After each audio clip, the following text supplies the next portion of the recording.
All right, maybe this time I'm live. Let's see. Let me see. Fixing my hair too, because this has been a journey getting live today. All right, hey, what's up, everybody? It's Stacey Storino. Welcome to my YouTube channel. This is a place where the more mature entrepreneur who has a business going on wants to learn more about content marketing that they can use that will actually drive traffic to their business so that they can do more business. If you've not ever been to my YouTube channel before, every day in January 2022, I'm doing a live stream totally free on my YouTube channel. So make sure you click the big red subscribe button. So this way you can join our group and click the bell notification and select all so that when I go live, you will get notifications as to when I go live, when replays post. Starting January 11, we're also going to go back to releasing pre-recorded videos on my YouTube channel. My video editor, Barney, is in Cebu, Philippines, and that got hit directly with the storm towards the end of last year. So the reason why I didn't start with live streams daily and a YouTube video daily on my channel in January was because things got slowed down with poor Barney's situation. It's slowly getting better. Connectivity is being restored to the Philippines, so he is starting to get edited videos back to me. So I do feel confident starting to release a few on my channel every week starting January 11th.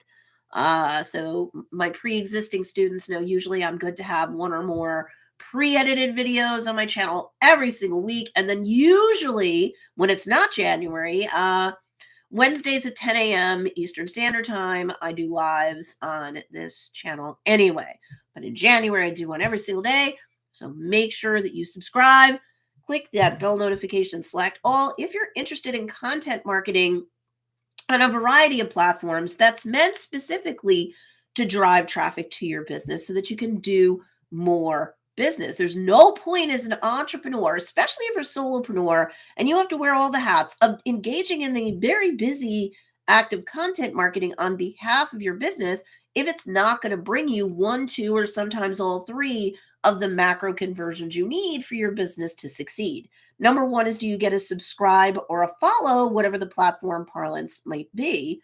Number two, are you getting people onto your email list? This is super important.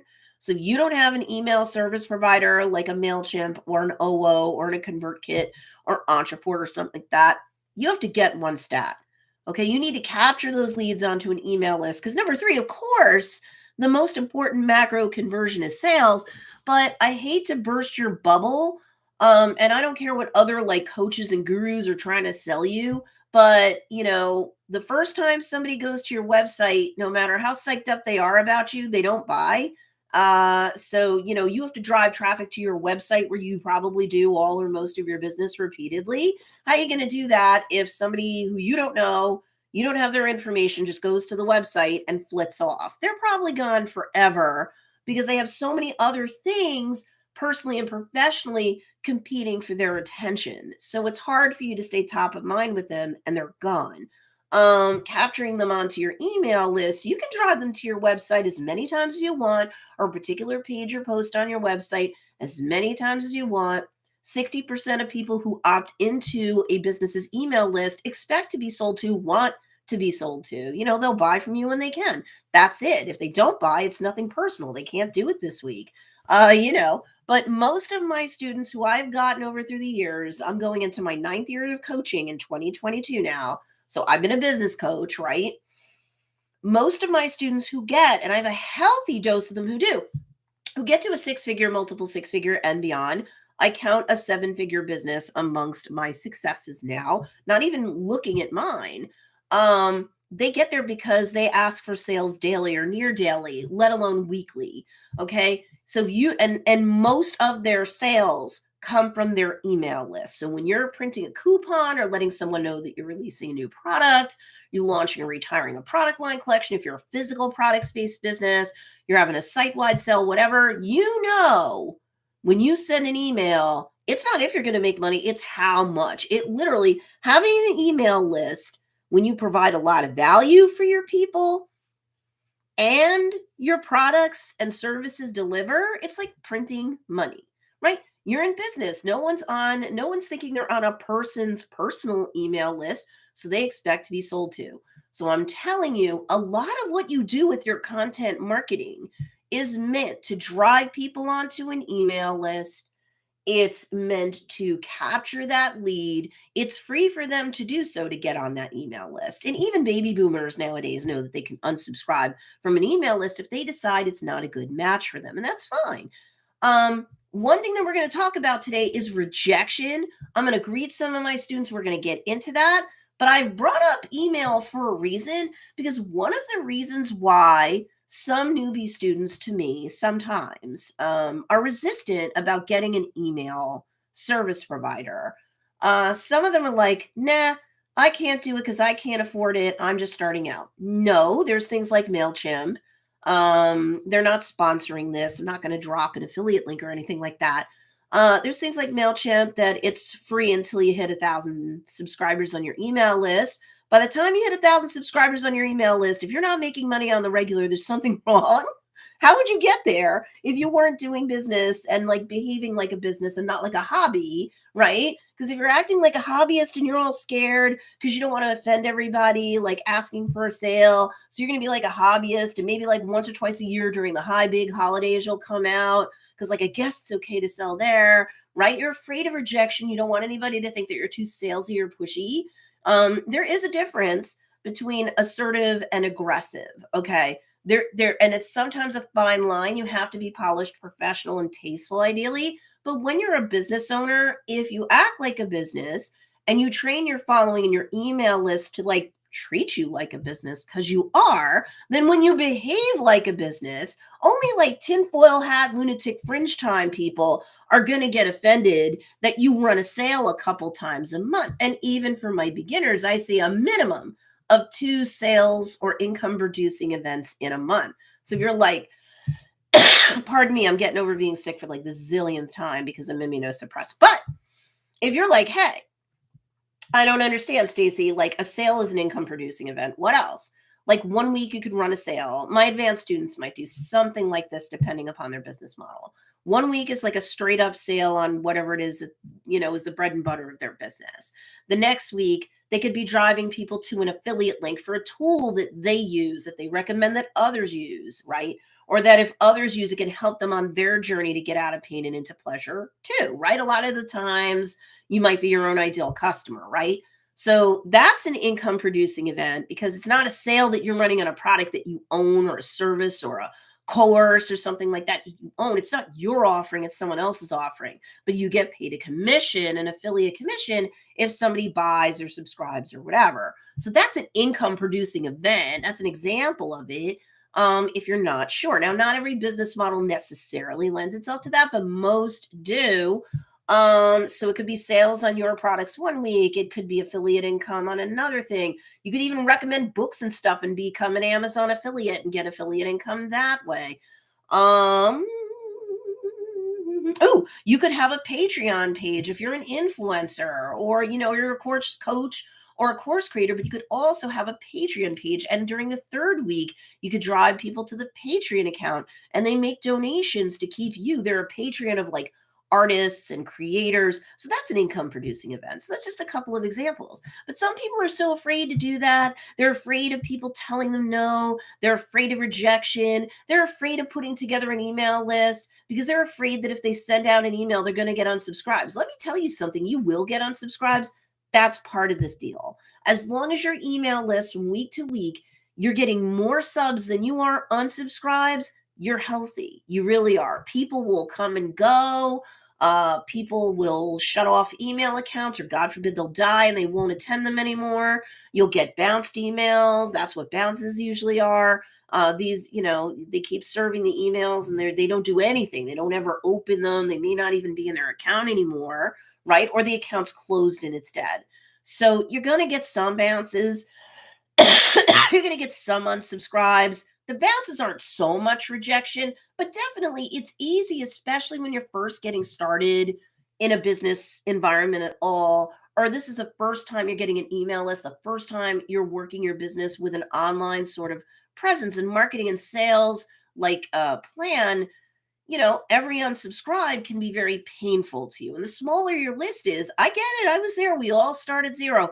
I was there like 8 years ago, going on 9 years ago. I know how hard it is when you're not even double digits with your email list, and then you're not even triple digits with your email list, right? It takes a while for a lot of people to build an email list. So you might be scared to even send a weekly email because you're afraid of the rejection that you're going to get, because you're probably going to get at least a stray unsubscribe or two.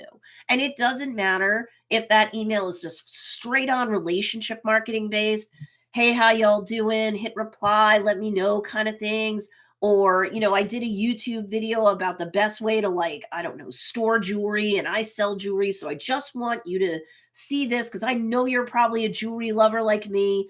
And you may not even be directly selling anything in a YouTube video that you send a link out to, and you still might get some people go bogey on you. Now, when your list is smaller, you may not have so many unsubscribes, but no matter what, when you do, until you're much bigger, you've gotten thicker skin, it is hard to even start an email list, let alone email them every single week, because you are scared of being too pushy, too aggressive, and too much. But you're a business owner. You're open to do business every single day of the week and twice on Sundays, or you've got a hobby. Okay. So I want to talk to you today, as I get into the teaching for today, proper, about how to better handle rejection, especially shot through the lens of an entrepreneur. Can you use this in your personal life too? I suppose you could, right? But first, let me greet the people who are here live right now. If you're on the replay, do me a favor. You can still ask questions and put comments down in the comments section of the video once it's no longer live. It's a video.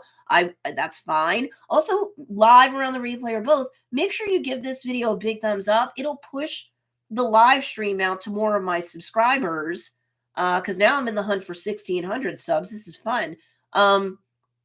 So I want you to give this video a big thumbs up, because while it's live, it'll push it out to more people who already subscribed to me. It'll ping them, it'll notify them.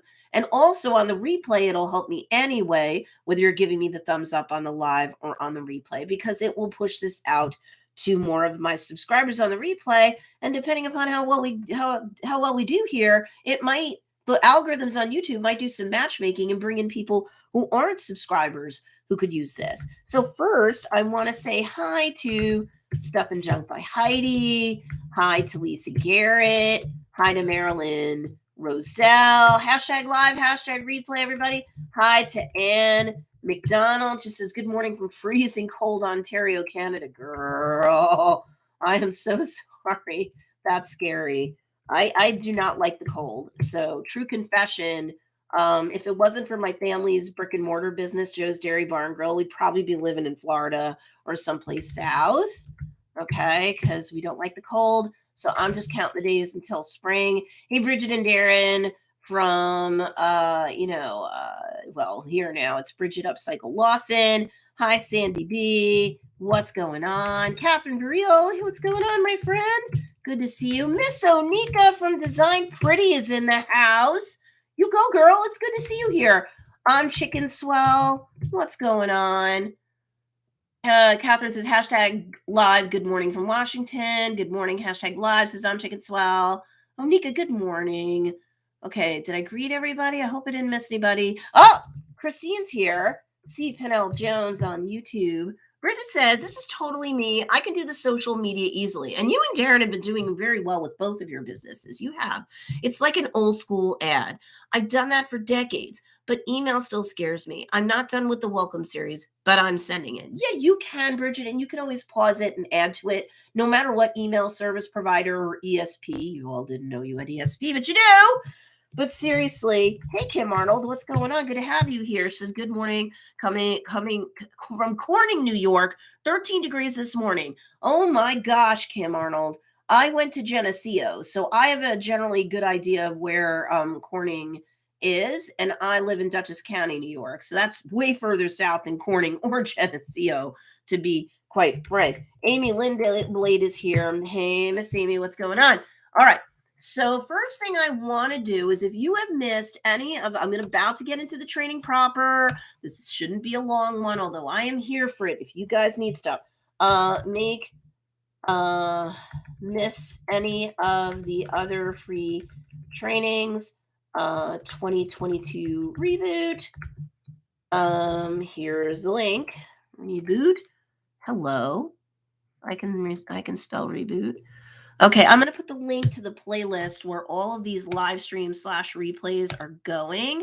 And I'm going to pin that down below for anybody. And I will try to remember to do that when this goes into replay mode. All righty. So I understand that with the email, because I think we had said this briefly the other day, for those of us who were here live or on the replay then. So replay people, hashtag replay, please. Everybody give this video a big thumbs up. I really appreciate it. It will help me out getting this video out to more people while I'm on the live and while I'm on the replay. But I think we discussed this the other day. Social media marketing and hanging a website up on Google, these are important things, and plenty of people can't even get that far, let alone upkeep these things on the regular. So if you're doing that, Bridget, Darren, and everybody else, go pat yourself on the back. You deserve it. A lot of the game of success is consistency, right? Being persistent and consistent, having the sufficient frequency, at least at a solid minimum, for a given platform. Like if you're going to have a YouTube channel, you really need to put content up on it a minimum of once a week. And then my more advanced students, especially once they get somebody editing the videos for them, they go to 2-3 times a week, and then they see better growth that way. Am I telling everybody to ball up out of control on YouTube and have a video every single day? Like me, I'm nuts. No, you don't have to be nuts like me. But when it comes to the top 2 social media platforms that are most important for your niche, yes, you should. Yes, you should post there daily. So even if it's just an Instagram reel on Instagram, just once a day, you don't have time to do a story, you don't have time to do a feed post, you can, I don't know if you know this, and you can Google and or YouTube to see how to do it. You can, for the one Instagram reel that you will create, if Instagram's one of your top 2 social media platforms for your niche, you should do an Instagram reel and it'll cover the base for a reel. You can publish it as a feed post simultaneously, and you can even do a workaround to put it in a story. So you can get 3 for the price of 1 with a reel, and that's just Instagram reel. You could download the Instagram reel, and YouTube, bad girl. Facebook owns Instagram, so you can kind of get away with like putting up the edited video on Facebook. I've not seen, because we've experimented with that with Joe's Dairy Barn Girl, I haven't really seen anything bad happen, and it makes sense because the companies the company owns each other. Now Meta does, whatever. But we were discussing yesterday how hanging up a website way off in the yonder on Google, that's one thing. Lots of people can do that. Working their social media, yeah, learning curves out of the way, you get used to it. You could do that. But once you start getting people ascended into a closer relationship with you, like they get on your email list, right? Then they become a customer, right? As they go through the 3 macro conversions, they subscribe or follow, they get on your email list, they buy from you, they are sending themselves in a relation closer and closer to you as the business owner, the brand leader, and to your business proper. Of course. Hey, Carol, what's going on? Good to see you. Everybody let me know when the porn site people come on, because that's the best. And I'll be sure to block them right away. Oh my God. You know you've arrived on YouTube. You know you have enough subscribers and activity once that happens. So it's a sign you've arrived, folks. And it's only going to get more competitive from there. But that just means you're doing better, right? This is what we talked about 2 days ago, where you have to take something bad that you feel is bad about yourself or a challenging situation and find the gift in the garbage, right? And like, what's the good thing that comes out of this? Or how do I remix this particular bugaboo that I'm bad at, and meanwhile make it like turn it into a strength, right? So here's the deal.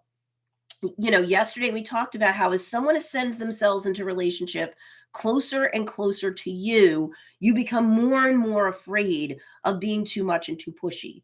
And if you're female and you're like at least Gen X and older, we were really taught not to be too much, not to be too pushy or too aggro or aggressive.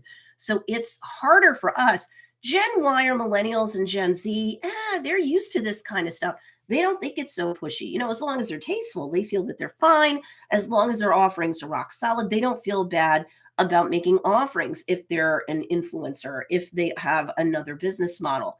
But older women, no matter what kind of business model we have going on, we struggle with the concept of, like, especially as someone gets closer and closer into relationship with us, we recognize that we appreciate it and we don't want to mess it up by, like, asking for a sale. Like, how dare we, right?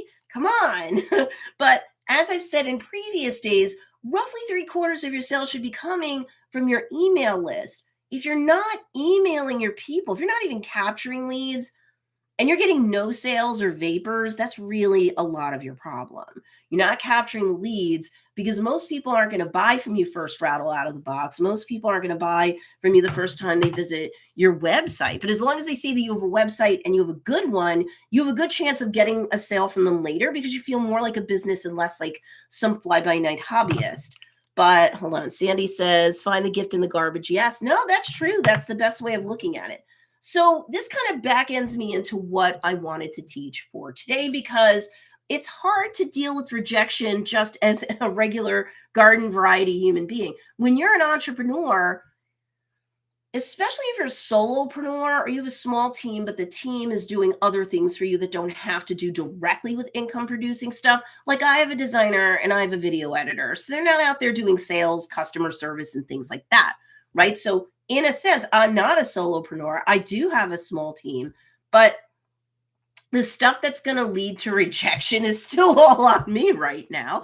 And I'm fine with it, but a lot of people aren't, right?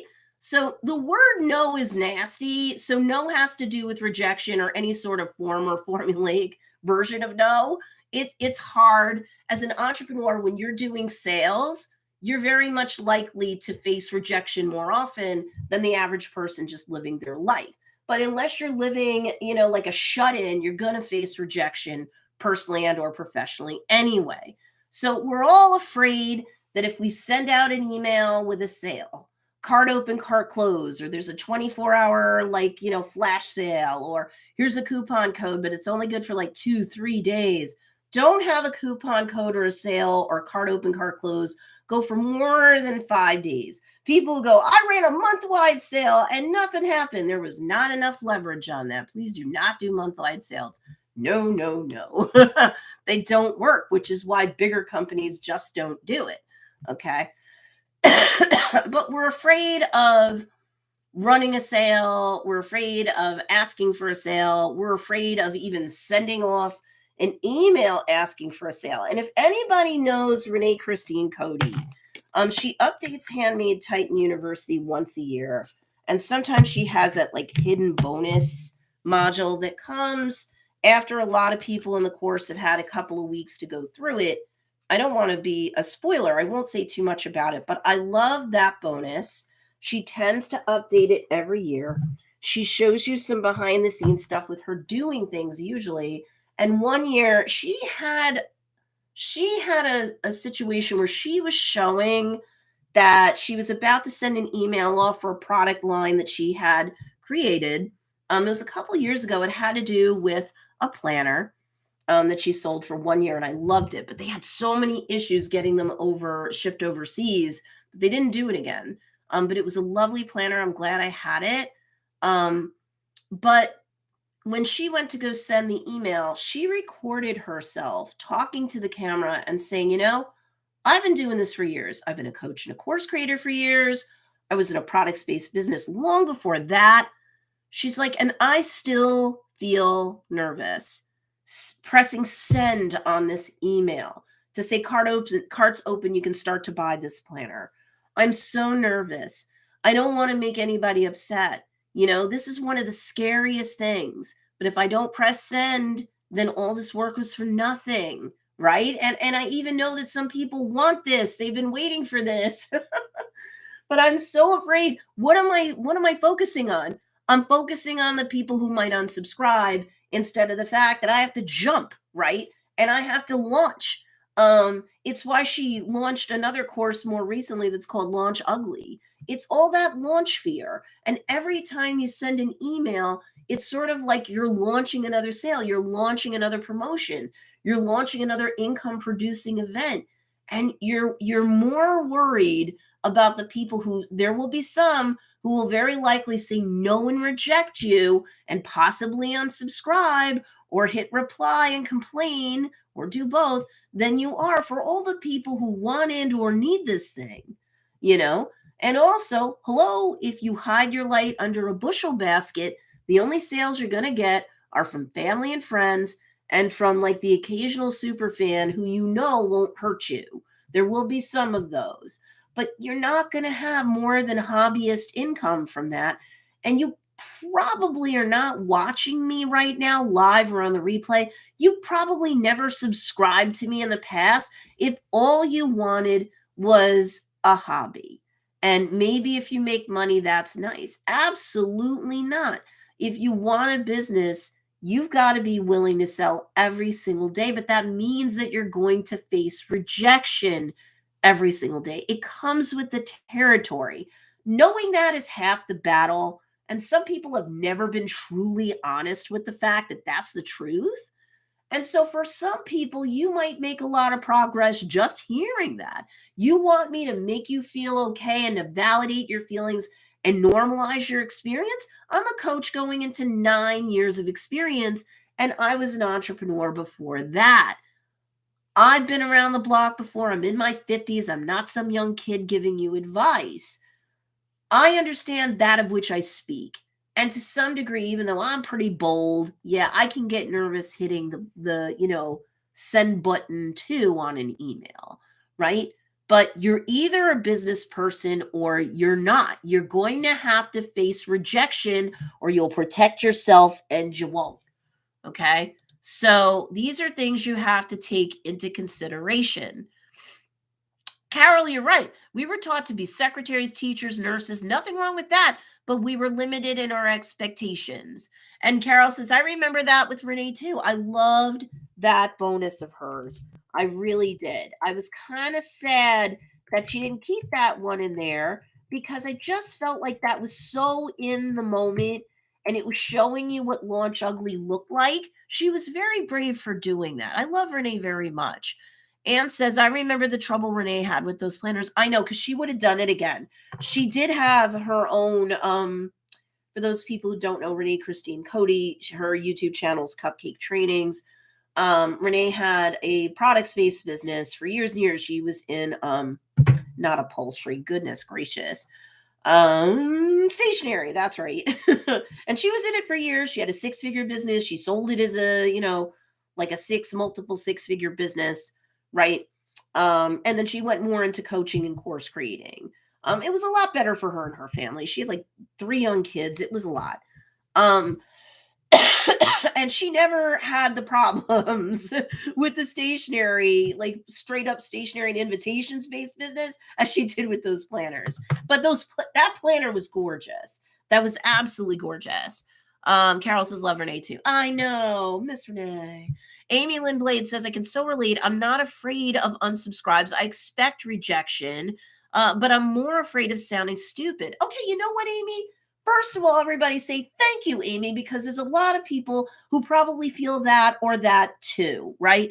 So she fears sounding stupid. I had a manager tell me what a terrible business writer I am. Oh, you're going to get negative Nellies like that all the time. And I'm so sorry. Hey, you know what? I've kind of traveled a similar road there too, right? So first of all, I want to recognize Amy and her transparency and her vulnerability, but she's transcended all of that to be a leader, to share that with you guys, because there's going to be people on the live and people on the replay who have probably been told by people personally and or professionally that they're stupid too. Would it surprise you to know that when I was a first-year associate at a law firm, I was told that I was stupid. And I was like, oh my God. And I didn't go to Harvard or Yale or anything. I went to Pace University School of Law in White Plains at night, and I worked as a paralegal 40 to 60 hours a day. So instead of going to law school for 3 years, I went to law school 4 years at night. I busted my tail. I made Dean's List almost every single time. I missed it like twice and not by a lot. So I'm already feeling like not the smartest showing up at this law office where there are some Harvard and Yale-esque kind of people there. And there are some people, if they weren't valedictorian, they were salutatorian. And Lord, they let you know that. They have the certificates in their office. And I felt really like not less than starting there. Like I felt I belonged, but like as soon as you walked in and out of enough offices, you were like, wow, I'm a kid from welfare that worked my way up the ladder. A lot of these people, I doubt they're following the same path I did. And I turned in something that they ended up using, but I was told that I was stupid because there was a finer point of like one thing. I nailed everything else, but he didn't like that I missed this one thing. And instead of saying, hey, listen, you're fresh out of law school, you never dealt with something like this before, all this other stuff is right. I don't just want to catch you doing something wrong. I want to catch you doing something right too. He just tells me that because I missed that, and it was not the biggest, most glaring thing, and it didn't suddenly wreck the case, and he's the partner, so he's reviewing it, right? He's telling me that I'm stupid and then maybe I ought to consider another career change. Instead, what I considered was finishing out that case and going to another law firm about a month later that certainly treated me a hell of a lot better than that. I'm not making the story up. I'm not glossing anything over. And I'm not necessarily telling Amy or anybody else just to go quit jobs. Although in this market, you could probably get a lateral move like that to get out of a poisonous corporate culture and into something that's healthier. So I'm sorry that that happened to you, Amy. I really am. Hey, Michael Cole, what's going on, dude? So I'm sorry about that, but you know what? That's just one person's opinion anyway.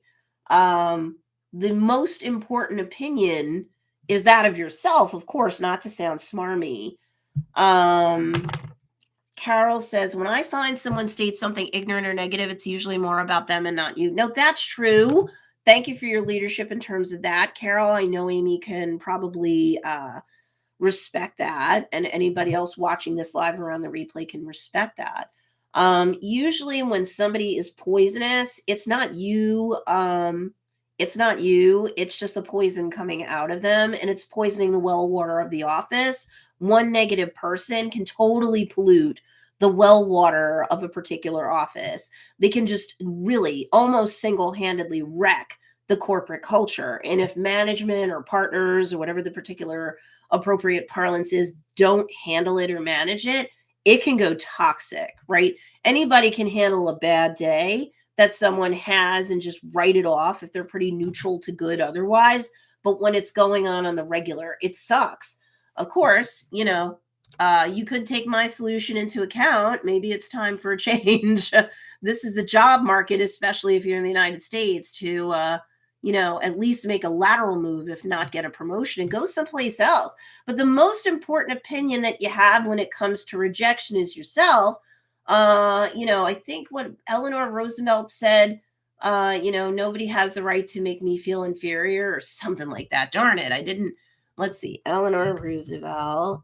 This is important because it's going to dovetail into the next thing that I am.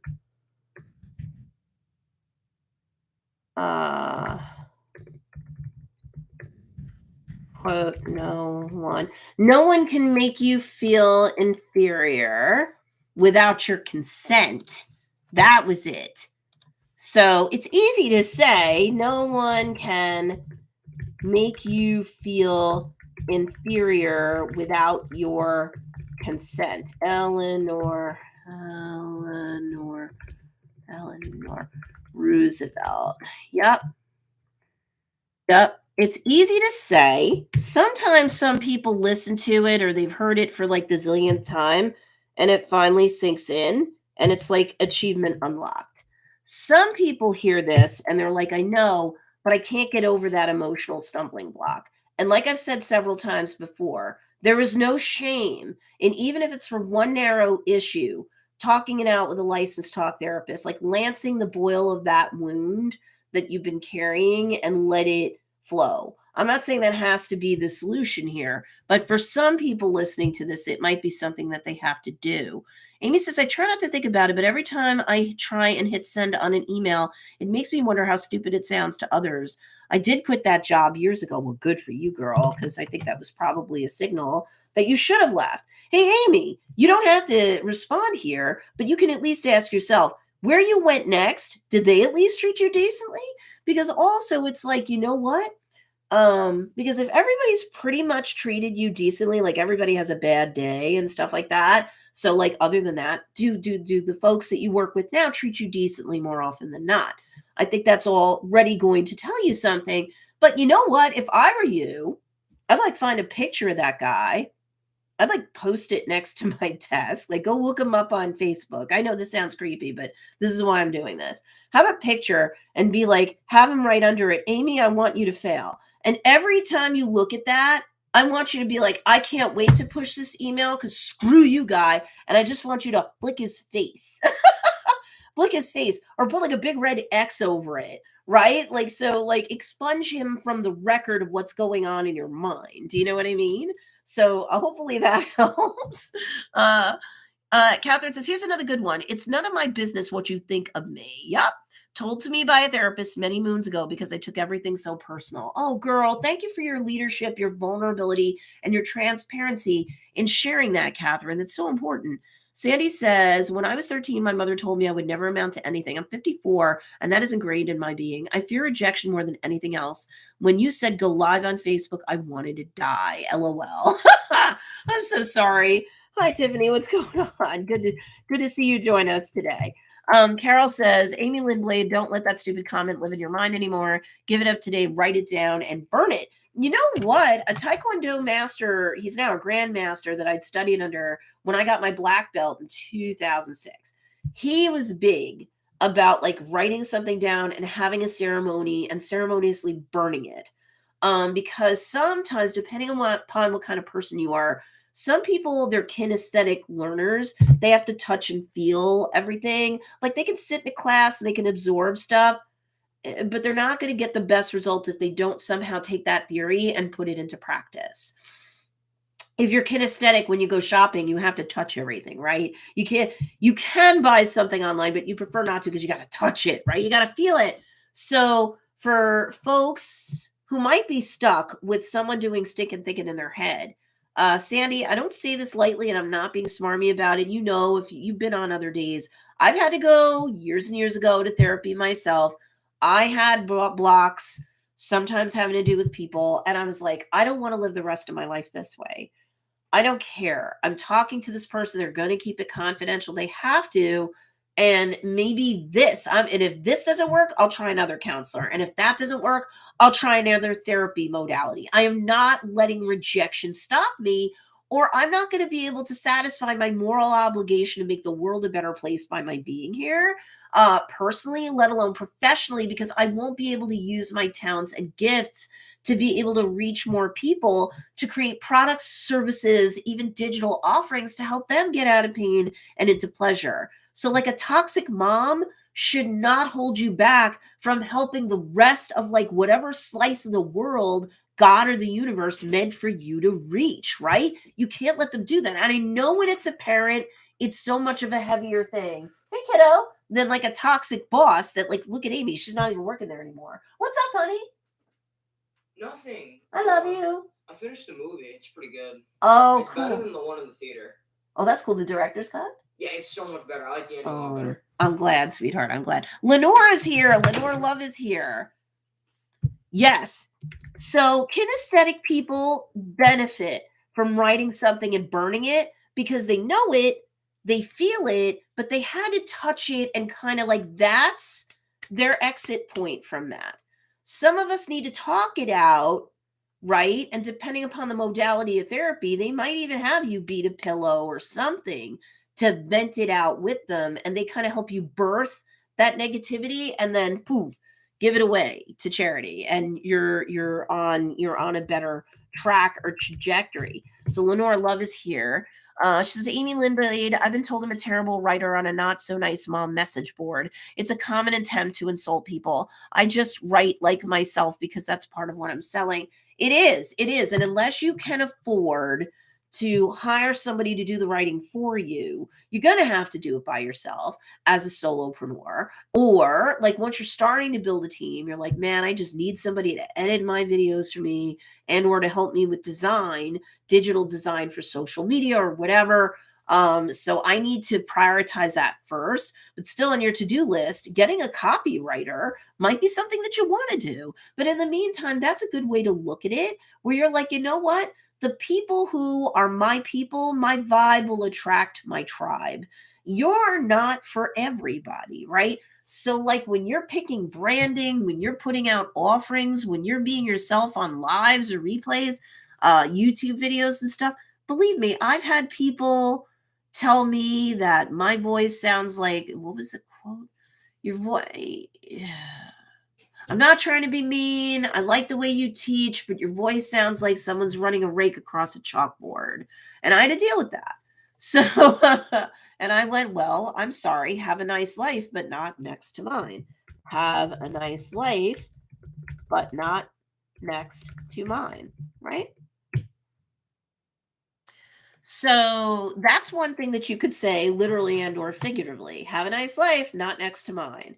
I'm sorry, I got too many things to do. You cannot help block the moral obligation that I have to serve humanity through my gifts, my talents, my products, my services, my offerings, right? Who's going to be more important? Sandy, is it going to be your toxic mother? Or is it going to be you and all the people whose lives you can make better with your products, your services, your offerings? There's way more of those people than there are of your mom. My mom loves me very much, but I did direct sales for 3 years. Some of my students know this already. But when I met with my mother and I showed her the catalog, I said, do you want to buy anything? She said, no. I said, would you be willing to host a party for me? She said, no. I said, okay. So are you willing to at least leave one of these catalogs? I'll give you a few in your break room because I know where you work. You can do that. And she said, oh, no, I'm not putting this in the break room. This stuff is horrible. She's like, you really think you're going to go through with this? And I'm like, it's a relatively new company. So this is not a saturated or super saturated area. And I need to make some extra money to bootstrap right now. So I'm going to do it. And she said to me, my mother looked me in the eyes and told me, Stacey, your business is going to be an abject failure. That's it. And she left. She and I left. We wrapped up the meal. She got in the car. She drove away. I sat in the car and I did cry because this is my mother. So it was very painful for me to get rejected like that. And each time she said no, I came at her like another 2 times. I just didn't accept no and go away. Because I was like, it's fine if you don't want to buy anything, but would you host a party? Some of your friends like to shop. No. Would you put the catalog in your break room? No. So, and it hurt to be told that my business was going to be an abject failure by my mother. Oh, by the way, I left the best part out for last. It was my birthday and she took me out for lunch on my birthday. I thought no one was supposed to say no to you on your birthday. So anyway, I cried in the car and I sat there and I said, dear Lord Jesus, I need extra money right now. This is like 2011. I said, I need extra money right now. How am I supposed to do this? My own mother won't help me. And I said, please, please just send me some sort of like inspiration so I can keep going. And like, it's like God was certainly not on a miracle call because whammo, there was a thought in my brain. If you can face rejection from your mother who told you to your face that you're going to be an abject failure, any other rejection that you get after this is going to be all downhill from there because you're never going to care about anybody else as much as you care about your mother. I love my mother. She loves me. She can be a brat sometimes. That was one of those days. You can't even put the damn catalog in the break room, girl. What kind of mother are you? And you're going to tell me that to my face on my birthday? But that's okay because I went on to be in the top 5% of sales in that company while I was working full-time as an attorney because I had to. So for all the people that say, but I have to get out of this toxic job. But I really want to make this successful. I'm tired of talking about this. But my husband and I want to buy a house. But I want to retire my husband or myself or whatever. But I have a kid or kids that have to go to college. Okay, then you got to do it. You got to face the rejection. I'm going to give you some techniques about how to best do that. Lenore said, I just have to build up my confidence. Yeah, Amy says, you're so right, Lenore. I just have to build up that confidence. Yep. Amy says, why do we tend to focus on the negative when we also have people that tell us that we're great? That's a good question. And this is what I've come to learn. Because I did take coaching classes years and years ago. We have like this reptilian brain, and it really is the fight or flight self-preservation syndrome. So we just focused on everything that was cool, and we were a wild animal, and we're like sunning ourselves and everything's cool. And we didn't have our sensitivities like pricked up to like, just keep on the watch for a predator. We could be sitting there sunning ourselves on a rock and wham, we just got taken down by a predator. But we're not cave people. So we don't need to be on that high alert state all the time, but it is very difficult. You have to be very conscious, and you have to be very strategic and intentional about shifting your focus away from the negative to the positive. So at the very least, is what I've just said to you, like don't anybody beat themselves up if that's where you tend to go, like default, because your brain is meant to default that way. Humans are mammals, and mammals are animals. So we are still animals. We're just really high functioning animals. So there's a reason why we can kind of be on alert for the negative. It's just the truth. Why do you think that the news focuses? I'm not going to get into politics or anything like that, but like just news is always like negative stuff. To be fair, some news stations from time to time try to experiment with like positive feel good stories and stuff like that. And their ratings for those segments suck. People just are like, oh, they rubberneck on accidents, like that sort of thing. It's not necessarily that people are evil usually. It's just that's how we're wired as animals. It's a self-preservatory sort of thing. Okay. So like, excuse me, sick as per usual. Bridget says, I had a polar opposite response from my two managers at the advertising firm that I work for. One loved my conversational style of writing. The other had me rewrite my letters to sound professional. Carol says, way to go, Stacey. Tiffany says, gosh, that's my mother. With my son, refuses to help with anything, always no.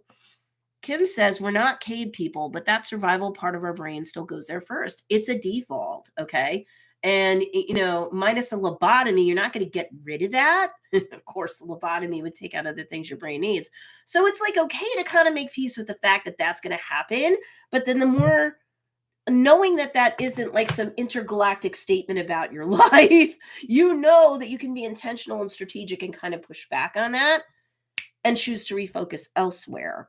If you could take rejection from the people who are closest to you and keep on going, any other sort of rejection that you get is going to be so much easier from there. So I don't share the stories that I do because I think like I'm Stacey Storino. Aren't I wonderful? This is my channel. Thanks for everybody for showing up. It's the Stacey Show. No, me is dull, dull, dull. I share these things because they might help you to reframe things in ways that I've had to reframe them. Lenore says, my husband is ECD and writer. I quit asking his advice on copy long ago. He doesn't get or understand my customer base. Gotta love the contradictory bosses. Yup, absolutely right. Okay, so no has gone on to destroy more dreams than any force on the planet. It's the no we tell ourselves, which is the worst thing. It's the no that other people like our moms and our husband, wives, significant others do. Bosses in the corporate scenario, right? Like for the jobs that we're working while we're trying to like, grow this sort of job, whatever this is that you're coming to me for. No is really one of the most dangerous words on the planet when it comes to your mental and or physical health, personally or professionally. Because if you let the people who say no to you win, then they win and you lose. But it's not just you that loses. It's everybody else who, whether they knew it or not, their lives were going to be made better because of the gifts that God, or read in whatever's appropriate to you, the universe or anything else, gave to you so that you could serve humanity. You have a moral obligation to serve humanity with your gifts, with your talents, to get them out of pain and into pleasure. More things that they love, they can surround themselves with, wear, enjoy themselves. Who knows how hard their lives are? You know, you might think you sell just jewelry, but to someone else, you are serving like an upgrade to them in terms of how they look at themselves, how others will see them, right? Don't ever look at your offerings first. You're looking at your ideal customer first and what they want and need. But if somebody's going to pee in your Cheerios and you're just going to let that be the be all end all, then they win, which is not good. No one ever likes to see the movies where the bad guy ends up winning. You're like, really? That wasn't satisfying. Of course it's not. Why do you think that most movies have a happy ending? Because that's not satisfying to the people who just sat through the movie for an hour or two. Come on, right? So, do you want the bad guys to win in the movie of your life? Stop being their accomplice by shutting down, okay?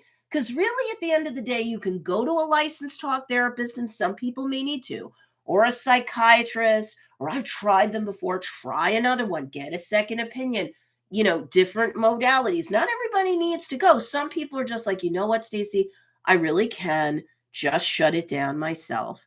I can hold, an expert in escrow if I need it. But you know what, Stace, you're right. I got to put my big girl pants on. I got to be a grown ass adult and I got to shut this nonsense down myself. And anytime I catch myself going back into 10, 20 years ago where someone else was negative, and now they're shutting me down and they're no longer here. Like, I can't do that. I can't let the bastards get me down. And I can't let no shut me down, right?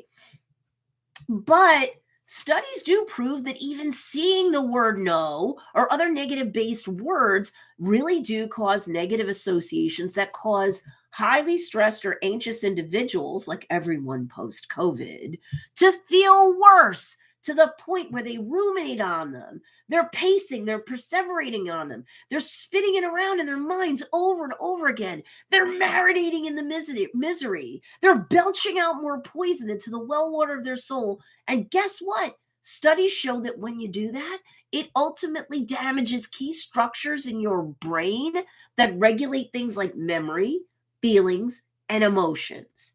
For real, for real, for real. I am going to, I can do this while I'm live, I think. There's a study that I cite to. So let me put it here while we're live anyway. And this way y'all can see it, right? So Sandy B says that puts rejection in perspective. And yes, Stacey, you are wonderful. And so are you, Sandy, because you keep coming back for more. Bridget says that's why I don't have my hubby do the marketing. Darren's good at what he's good at. You guys make a good team. So going back on other days. So I pinned in the comments below. It's the first comment I pinned it. It's the playlist. If you've missed one or more of these sessions, every day we build upon the previous sessions, but every teaching can stand alone too if it needs to. But going back to day one, when you define your personal why and your professional why, you set up the carrot, you set up the stick, personally and professionally. When you set up SMAART goals, that aren't just goals that you set, because studies show if you just set goals and you don't do anything else, okay, on some level you feel like you did it already, and then you go off and you don't do it. So when you have plans, running them through the filter and running them through the SMAART goal filter that we discussed and then unpacked over 2 days of the session so far, when you define your why and it guides you, you set your SMART goals, and you now have your implementable plans. They force you outside your comfort zone. You're potentially facing rejection, no, challenges, issues, hurdles, and roadblocks, right? Of course, because almost nothing you wanted or need in your life is going to be found in your comfort zone. So you're going to be on a collision course with the word no or rejection. If you're not careful, you can super stress yourself out to the point where you make yourself sick mentally, physically, emotionally, financially, and or spiritually. And you may have done this in the past. And if that's you, then you know that what I'm saying is true. And that study probably doesn't shock you.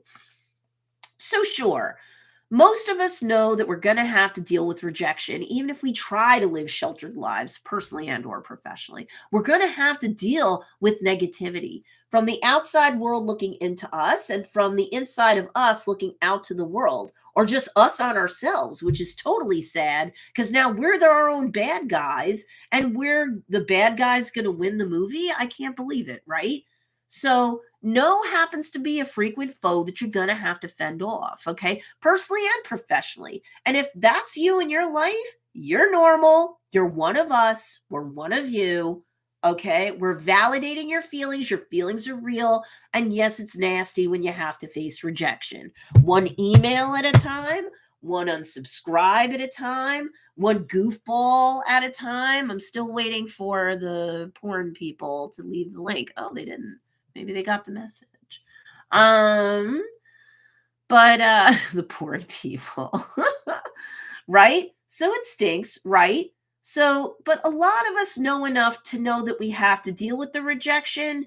But like when it's something that's really meaningful to us, or we're already scared to finally populate that Facebook page, set up that Facebook group, we're so scared to put up that website. So we hold off putting up the website because we have to make the millionth decision on branding. Jesus Christ, I love you, God. I'm sorry to take your name in vain, but seriously, when we're doing that, we're engaging in pretty procrastination so that we don't have to run even the potential of failure, so that we don't ever have to be rejected by people or go through all this work only to get nothing from it, because nothing is kind of a rejection too, isn't it? Right? So we don't even want to see that. So we can talk a good game until our husband, wife, significant other wants to give us a good, I don't want to say a good slap, but like they're just tired of us. They've heard all this before, and we're stuck in our little concentric circle and we just can't break out, or we almost never do. And then we run back in because we're so afraid of rejection. No is that frequent foe that you have to fend off. And yes, it's nasty when that happens. But typically, the person who focuses on the problems, challenges, and negativity at hand is you more than anyone else around you, right? But yet so many of us, at least for a time, nestle in the nastiness of negativity. So what do you do to stay out of that trap? Granted, you've got to acknowledge your challenges and your roadblocks and the hurdles that you have to clear. Even if you're like pretty sure you have to clear them, it's a pain to see them there. I get it. And the negativity and the rejections that boil down to like a plain no, however it shows up in your life, personally and professionally, when you're working towards the goals that you've set to achieve, right?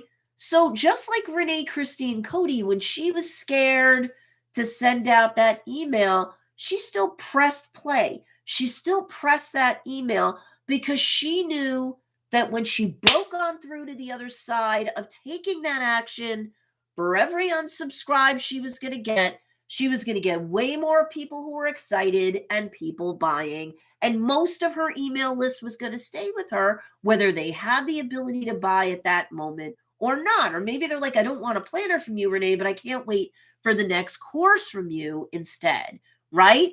So if you don't break out of that trap, how are you going to be able to carve out the reality that you want? You can't. Please stop being your own worst enemy, okay?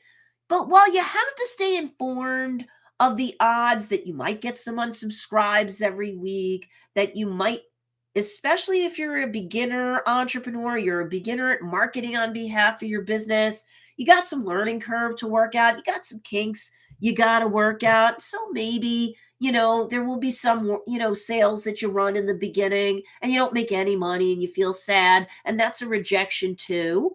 But, you're going to tweak things. You're going to read your analytics. You're going to make more intelligent decisions, and you're going to narrow down the field so that you are more and more likely to hit the bullseye of actually getting sales. And now it's not a matter of if you're going to get sales.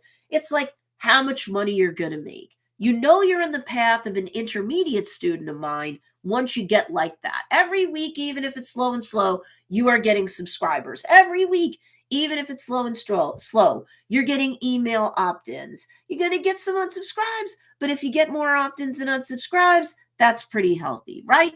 And every time you run a sale, you know some will go big and some will go small, but you're making money. You've worked out all the kinks of a beginner, and now you can push yourself to 3 sales or income producing, events in a month. You can be on the top 3 social media platforms that are most important to your niche, and or work YouTube into your business, right? But I don't want you to marinate in the misery when no or rejection arrives on the scene, whatever forms it takes. So it might be a mother saying, "You suck." That hurts. And I myself have cried over it. My mother's very proud of me now. But some people's moms, it will never be good enough, ever be good enough. And you know what? That's the enemy. That's the bad guy. Bad guy's not allowed to win your movie. Nobody wants to stay in a movie like that. That's not cool. You're the hero. You're the heroine, right? And a couple days down the road, I'm going to give you more and more tools to deal with this. So make sure you've subscribed. Click that bell notification, select all. Please give this video a big thumbs up if you haven't done it already. Yes, even on the replay, it matters. And even if we're seeing you on the replay, please put hashtag replay. I want you to be seen. I promise you, if you've got any questions, you can put it down below. I will do my best to answer it, even on the replay. What I want you to do is, if somebody's from 20,000 years ago, but you're still playing that tape in your head, you've got to decide to cut them off. Even if you write down their name and burn it and do something ceremonial because you're a kinesthetic person, you're a tactile person, put a picture of them next to your workspace with a big red X through it, or your success is going to be the best revenge. Ivana Trump said living well is the best revenge, right? But if you catch yourself replaying old tapes, no one's going to stop the pacing and perseverating for you. You've got to do it. And you also have to stop marinating in the misery of it. So, if a fly bit you, you're allowed to say, "Oh, that sucks." And you're allowed to think for a minute, "Ooh, that hurts." And then you go on living your life. You don't lay down and die because a fly bit you. Oh my God, this person thinks I'm dumb. There's how many more people out there in the universe? Keep marketing on behalf of your business. Keep driving more traffic to your business. Statistically speaking, you're going to do more business. Guess what, folks? Every time you go to somebody and you make a good offer that's valid for that person, 9 out of 10 will say no or not buy, but 1 out of 10 will. How do you get to 6-figure and multiple 6-figure businesses, even multiple 5-figure businesses, even a 5-figure business if you've never been there before? You think that's going to be because you run 2 sales a year? You think that's going to be because you aren't going to pester everybody with emails? You think that's because I can't just ever launch that website? What if my branding offends them? Oh, geez. Stop marinating in your misery. Stop pacing and perseverating. Stop replaying those tapes in your head. Okay? When you encounter that no, just like if a fly bit you, you'd flinch from the sting. You're allowed your reaction, and then you move on. If an elephant gets bitten by a tsetse fly, you think that elephant suddenly throws itself down and dies? Elephants have swarms of tsetse flies all over them. They run, you ever see any what is it? Wild Kingdom. You ever see Wild Kingdom on TV back in the day? And you saw the elephants, walking along in Africa, and they're swinging their trunk. Why are they swinging their trunk? Because they have swarms of flies trying to bite them. You think the elephant lies down and goes, "Oh my God, I've got all these flies of negativity all over me. I can't live anymore. Guess I can't walk anymore. Guess I can't take a bath or anything because of all these negative little flies. The bad guys win. I can't live my life." That's the dumbest elephant ever, right? Stop. Don't do that. So stop marinating in misery. Encounter the no, flinch from the sting. You're allowed to acknowledge that something sucks, or somebody's bad opinion sucks, or damn, I got 5 unsubscribes today. That hurts. And then simply move on so that you can deal with whatever obstruction you might have that's barring the path to your success and the achievement of your personal and or professional why, in this case for 2022. What's the worst is when you say no to yourself. Like, you won't even give yourself a chance to do X because what if you fail? Or perhaps you tell yourself you would do X, especially on behalf of your business, but you convince yourself pretty quickly that someone else won't allow it. Well, before you know it with either one of those types of rejections, these self-imposed rejections, you're prejudging everyone else's thoughts, feelings, and actions before they've even had a chance to actually have them. Then you drown yourself in an ocean of what ifs and you paint yourself into corners that you might not even been in if you just allowed things to play out in the first place. So what's the bottom line? A coward dies 1,000 deaths.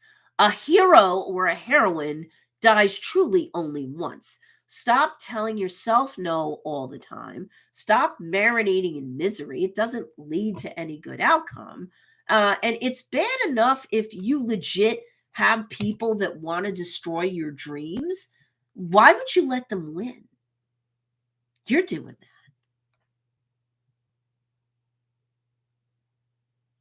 that. Tiffany says, love you, Stacey. Going to set up better boundaries and do some forgiveness today. Carol says, my dad has told me never criticize yourself because there are 10 people behind you doing a better job of that. Ignore them. That's true. Bridget says, my daddy was the king of that's good, but do it better next time. Oh, go for no. That is very, very true. 1 out of 10 people will accept your offer or follow your call to action. If you're really good and you're hitting your stride, it can be more than that. But like for lots of people who are just doing neutral or normal, 1 out of 10 is really surprisingly healthy. Just like a 2% open rate on email is a baseline.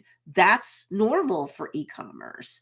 Of course, higher's better and lots of people can do higher. But if you're getting a 2% open rate, a 2% click-through rate, you're doing fine, believe it or not.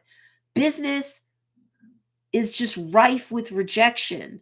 You, the elephant, as the entrepreneur, just have to keep swinging your trunk and soldiering forward.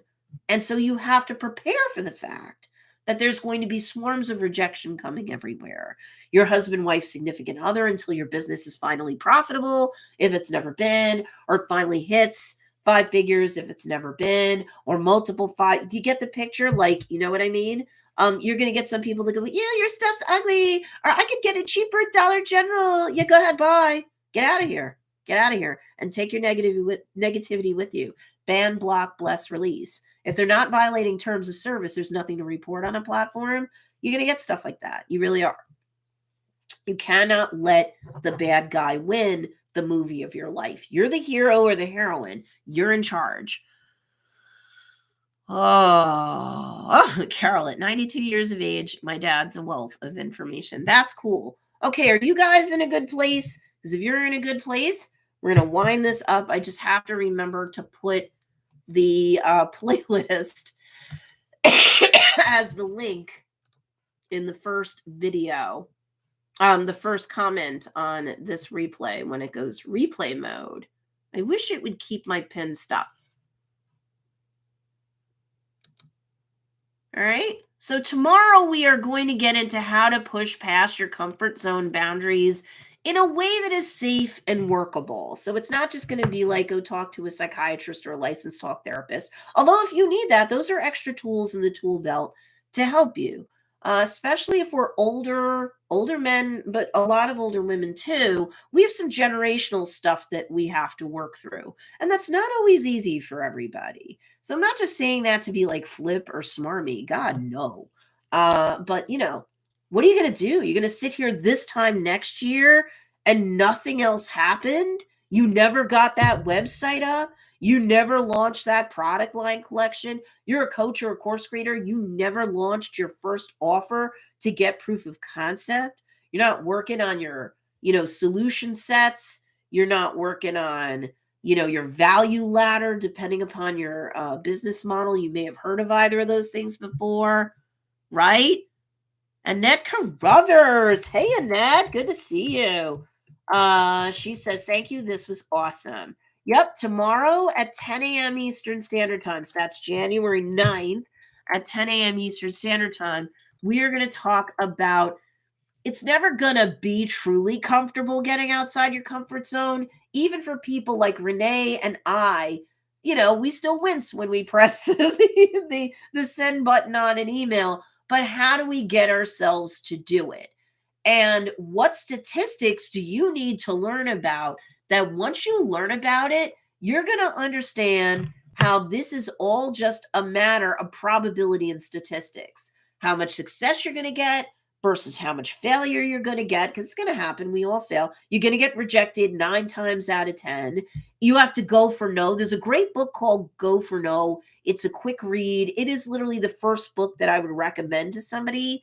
Even if you part off stuff for marketing and sales later as you grow a team, like you're going to make it required reading for them too. If you know that you're going to get 1 sale out of 10, then wouldn't you be happy to get through 100 people to get to 10 sales today? But if you knew that 90 out of the 100 people were going to reject you, but you knew you were going to get 10 sales and 10 satisfied customers, wouldn't it be worth going through all that rejection to get those customers? Guess what? As long as the kinks are worked out of your business, statistically speaking, it's nothing personal. It's just the institution. Whammo, you make more sales, right? So this is all about all the content that's pre-existing on my channel and organized into playlists. Really, that's more about the fine grain stuff. And we'll do that for a lot of the rest of the year. The fine grain stuff about how to do content marketing on any platform to drive more traffic to your business. But one thing I would never recommend that you do is not have a daily presence on at least 2 social media platforms. Any of the wags that were rejecting that 1-2 years ago, guess what their updated 2022 plans include? Daily. Oh, surprise. I told you. So tomorrow we're going to get into normalizing getting out of your comfort zone and how to do it in a professional way, so that you finally can meet your moral obligation to the rest of the people you're meant to serve on planet Earth with all of your talents. And everybody wins, except for the bad guy who deserves to lose. I will talk to you guys tomorrow. Bye.